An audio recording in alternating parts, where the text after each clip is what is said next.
আমরা এখন কচুর ঘাটি রান্না করবো। কচুর ঘাটিটা আমরা পাঁচফোড়ন দিয়ে করে নিলাম, কষাই নিলাম। এরপর জল দিয়েছি, এখন মরিচের গুঁড়ো দিচ্ছি। তো ভেজে নিলাম, ঠিক আছে।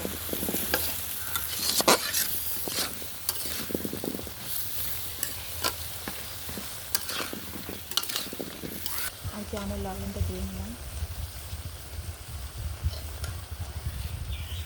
লবণটা আমরা পরিমাণ মতো দেব।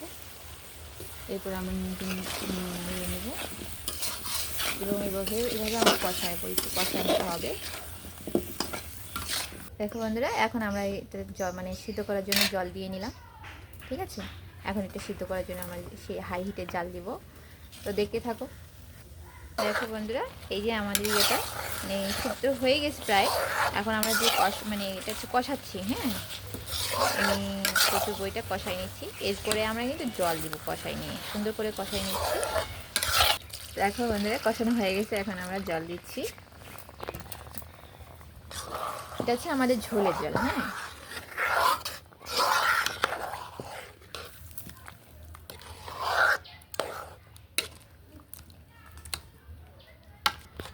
দেখো বন্ধু, ঝোলে জলে এইভাবে দিয়ে রাখলাম। এখন ঝোলটা যখন কমায় আসবে তখন আমরা এটা নামাই নিব এবং ফাইনাল লুকটা তোমাদেরকে দেখাবো।